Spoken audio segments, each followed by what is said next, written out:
Assalamualaikum warahmatullahi wabarakatuh. Welcome back to Mudah Berbahasa Inggris channel. We are now in the second video of news item theme for the 12th grade students. Oke, kita ada di video kedua ya tentang materi berita untuk anak-anak kelas 12. Kalau belum nonton yang video pertama, please nonton dulu. Nanti Miss akan link videonya di card kanan atas dan juga description box. Jadi kalau di video pertama kemarin fokus tentang apa sih itu news dan apa aja strukturnya yang harus ada di suatu news. Sekarang gimana sih kalau kita yang mau jadi penulis berita, harus ada apa aja yang dilaporkan di situ. Nah, itu yang akan menjadi fokus kita kali ini. Well, students, without any further ado, let's get started. Okay, when we want to write a good news, we need to remember these 5 aspects. It is about what's happening, apa yang terjadi, termasuk orangnya, benda atau kejadiannya ini apa sih sebenarnya yang diceritakan. Terus who is involved, siapa yang ikut terlibat, orang-orangnya, apakah pelakunya siapa, terus saksi matanya siapa, dan lain sebagainya juga bisa diceritakan. Di mana kejadiannya, kemudian kapan terjadinya, yaitu tanggal dan juga harinya. Terus mengapa kejadian ini terjadi? Jadi prosesnya, alasan, penyebab dan lain sebagainya. Nah, kalau kalian belajar di bahasa Indonesia mungkin kita ada yang namanya 5W plus 1H. Ingat ya, di sini kalau kita fokusnya cuma 5W aja.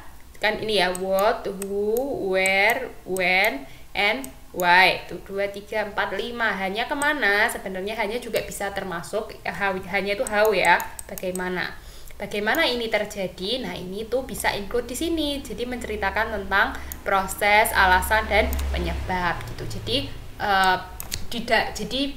ketika kita mau menuliskan berita, kita bedah dulu 115 ini, atau mau 6 sampai H-nya juga boleh. Terus kita jawab dulu pertanyaan-pertanyaan ini, baru nanti kita susun menjadi suatu berita.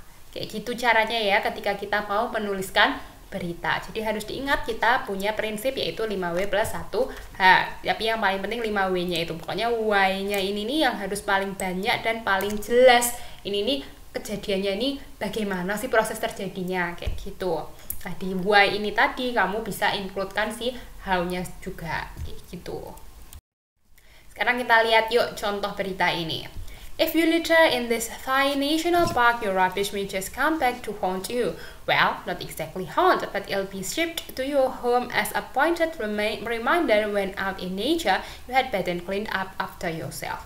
Authorities in the popular Khao Yai National Park near Bangkok would start sending rubbish back to litterers. Thailand's environment minister said offenders will also be registered with the police. Visitors to the park have to register with their addresses, making it easy for rangers to track them down if they leave rubbish behind. Environment Minister Farawud Silpa Archa posted pictures of litters collected in cardboard parcels ready to be shipped on his Facebook account.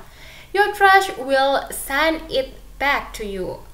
The post warns, reminding people that littering in a national park is an offense and punishable with up to 5 years in prison and hefty fines. The box in the Facebook post contains a polite note saying you forgot these things at Khon Yai National Park. Park authorities say the rubbish left behind can be particularly dangerous for animals who may try to eat it.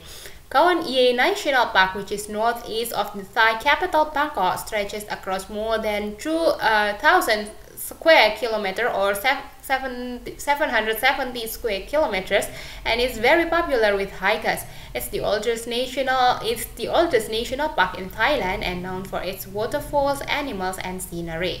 Oke, nah kalau yang ini beritanya tentang apa? Jadi kalau kamu mengunjungi suatu taman nasional yang ada di Thailand, terus kamu buang sampah sembarangan, si sampah-sampahmu itu tadi bisa balik sendiri nanti ke rumahmu. Loh, kok horor ya?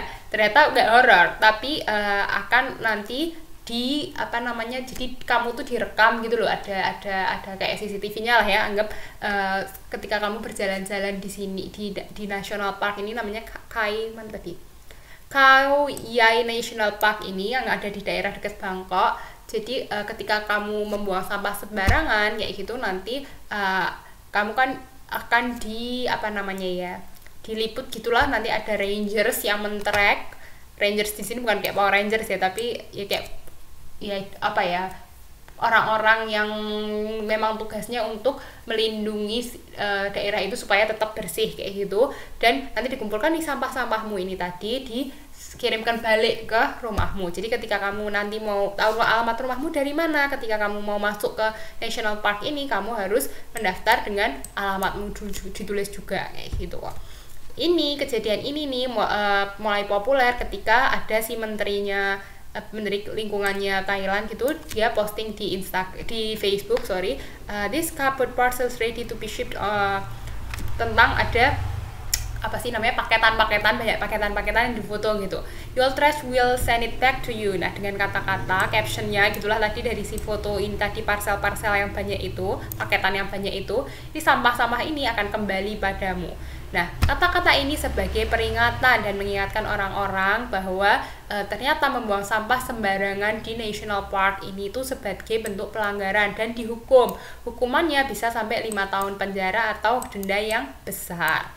Kemudian postingan si Pak Menteri ini juga ada kata-katanya nih, dia bilang you forgot these things at Khao Yai National Park. Kamu melupakan nih hal-hal benda-benda ini nih di Khao Yai National Park, ketinggalan benda-benda ini, maksudnya kayak gitu.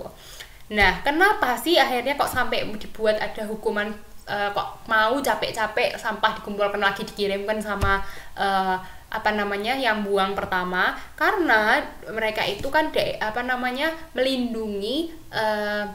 melindungi hewan-hewan atau habitat yang ada di situ. Nanti kalau hewan-hewan itu bisa malah kepengen makan si sampah-sampah itu kan bisa membahayakan buat mereka. Sedangkan nih hewan-hewan itu kan di daerah itu dilindungi. Nah, makanya kita sebagai pengunjung itu jadilah pengunjung yang bertanggung jawab membuang sampah pada tempatnya. Nah, ini tadi si National Park ini sebagai National Park yang tertua di Thailand dan terkenal karena punya waterfalls, punya air terjun, kemudian hewan-hewannya tadi dilindungi dan juga pemandangannya yang indah.